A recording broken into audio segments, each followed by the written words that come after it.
Welcome, Left Reckoners. I'm Matt Leck. With me is David Griscom. Hello, David. Hey, brother.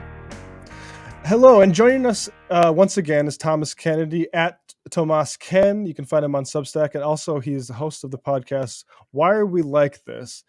Joining us once again to talk about Ron Desantis, Ron Dishonest, Meatball Ron, all these other nicknames that we're getting treated to. But Ron's Tiny D is a pretty good one.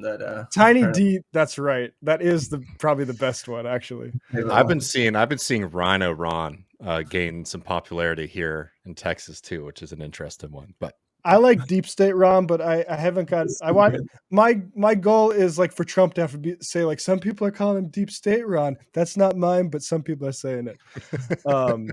But so I mean, there's a number of bills. Actually, let's start with just the immigration bill that happened today. We were going to talk about the Stop Woke Act, the blogger registration bill, the Don't Say Gay stuff again. But a new thing just dropped today. Give us the skinny on that, Thomas.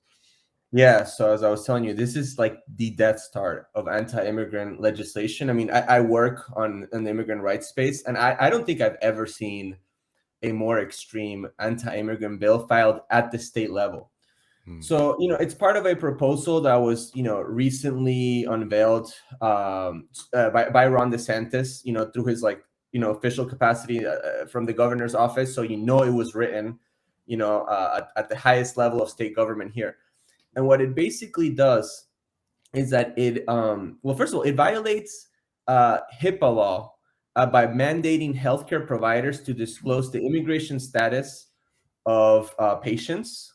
It mandates E-Verify, which is a mechanism that is used to basically check the immigration status of someone before employing them. And it's worth noting that Florida actually passed E-Verify in 2019, but because of the work of immigration advocates, along with like big business, the agriculture sector, and the Chamber of Commerce, they passed basically a toothless E-Verify that had no enforcement, and because they were called out, for being rhinos, basically they now have to pass this actual E-Verify legislation. And what it's going to do, it's going to basically destroy the agricultural sector here, the hospitality sector, people that need to work in this unfortunately highly exploitative capitalist environment, but that need to work, right? Like they need to work in the state. So it's really a mutually assured destruction in terms of the economy. Another thing that it does, it prohibits people from practicing, undocumented people from practicing law in the state of Florida. It prohibits the use of other driver's licenses from other states in the state of Florida. It bars local funding for community ID and municipal ID programs, such as the one that's in New York, for example. There's a municipal ID program for undocumented people, right?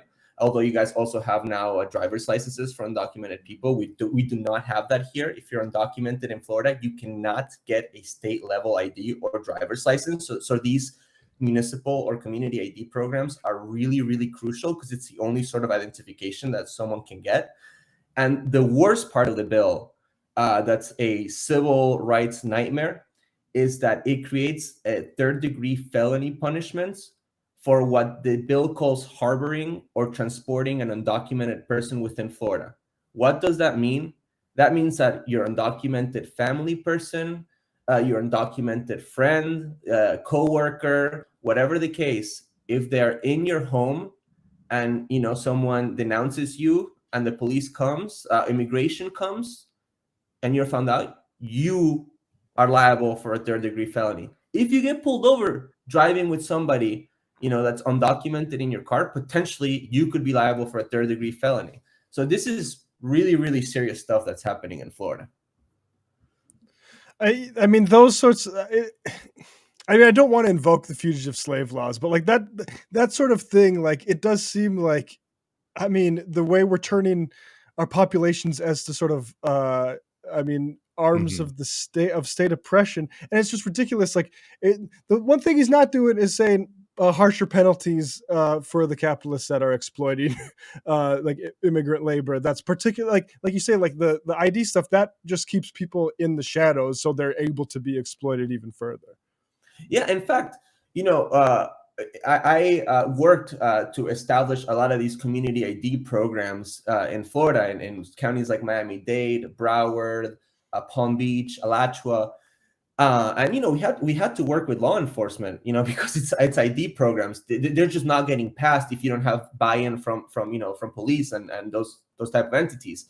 Mhm. And when doing the research for these type of community ID programs, one thing that we looked at was the 9/11 Commission report, right? Because that's when ID laws were tightened, right? That's when getting a driver's you could get a driver's license before the 9/11 attacks in Florida. In fact, my dad, who was undocumented, got his driver's license before the 9/11 attacks. It expired. He couldn't get another one after that. But the 9/11 Commission report actually advised against tightening ID laws and making them unavailable for undocumented people. Why? Because one of the main tenets of law enforcement is that you need to be able to ID as much people as possible in a database. So if you have 10% of Miami-Dade's population, which is the largest county in Florida, without any sort of identification and in the shadows, that's a problem for law enforcement, right? Whether you like it or not. And it's a problem for a myriad of different reasons, whether it's like natural disasters, a pandemic where people need to get vaccinated, Yes. access to services, register their kids for schools, get a home, whatever the case. But my point is, even the 9/11 Commission report said this is a bad idea, and politicians did it anyways, because we all remember the 9/11 time. It was a time of witch hunt, of paranoia, of going after Muslims, immigrants, blah, blah, blah.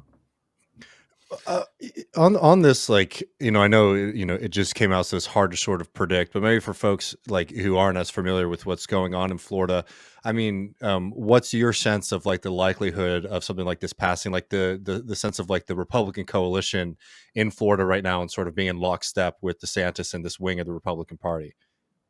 Well, there was an interesting article in the Tampa Bay Times today, which is the newspaper, Central Florida area. They were basically detailing how no other governor in recent Florida history has had so much control of the legislature. And look, as somebody that's been working, in the legislative session, I used to work for a state representative called Jose Javier Rodriguez, a Democrat. I've been there where the sausage has made. It's true. I've never seen this level of compliance from the legislature. Even Rick Scott, I mean, he would get, his bills not passed, he would veto stuff. He had an adversarial relationship with the Republican Party of Florida and the state legislature, not Ron DeSantis. And now, because of the complete failure of our pathetic Democratic Party in this state, they have super majorities in both chambers, and they have all the executive cabinet positions. So they really have unchecked power, right? I mean, this state has been controlled by a Republican since the early 2000s. So it's been over 20 years of this, but now they literally have unchecked power to pass whatever through committees, pass whatever through the floor. It's really bad. Let's talk about another one of those bills, SB 1316, the blogger registration law. Now, as an independent journalist yourself who has been noticed by the DeSantis administration, can you just fill us in about what this blogger registration bill is? And like maybe the guy who, like, again, like you said, like this is a very legislature that's very beholden or simpatico with DeSantis. So to start, let's look at the sponsor of the bill. So the sponsor of the bill is a Central Florida Republican called Jason Brador, who was actually elected through what's called a ghost candidate scheme. So you guys might be familiar with this, but in Florida, our energy monopoly, Florida Power and Light, actually used consultants and dark money 501c4 groups to funnel money to basically NPA candidates that they recruited. And they bribed, they paid, because recruiting an NPA candidate is not illegal. They actually paid these NPA candidates to run, making it illegal. And people actually went to jail and were charged, including a former Republican state senator for this. So this the sponsor of this bill was elected through this voter fraud scheme. And because there's been so much coverage of this, not just by mainstream newspapers, but by bloggers and independent journalists like Jason Garcia, who you guys should check out. He has a Substack called Seeking Rents. exposes, corporate corruption here in the state. This is basically a retribution bill, right? Against people who are exposing this sort of like corporate grift and meddling within our democracy in Florida. And what the bill does is that it basically would have independent journalists, bloggers, really any journalist really registered with the state of Florida if they cover, the politics, really, like Ron Desantis, the state legislature, or the executive cabinet. And if they don't do this, they would be subject to fines. And, it's very interesting because immediately after it was filed, it was noted that a similar law was passed years ago in Russia, which, has not a friendly environment for, freedom of the press. And also in Hungary, right? We're under the right-wing government of Viktor Orban. And the law was so, because this was during the early tenure of Viktor Orban. This law was passed in 2010. There was such criticism by the European Union and the larger European community that eventually those like registration provisions were repealed. So what I'm trying to say here is that this is a law that was like too much for the Orbanian Hungarian government, and they're trying to pass it here in Florida. I mean, it's why it's entirely unworkable. Like you said, like the fines, it's like $25 a day per post, up to $2,500, and you have to like disclose who funded your post. Like, what does that mean? Like, do I have to like give you all my Patreon subscribers, like, or Substack subscribers? It's just insane. It's absurd, but we have seen here in Florida that constitutionality, it's not something that they give a shit about when passing these laws, right? They're basically throwing shit at the wall and seeing what sticks, because what they really want is the headline, right?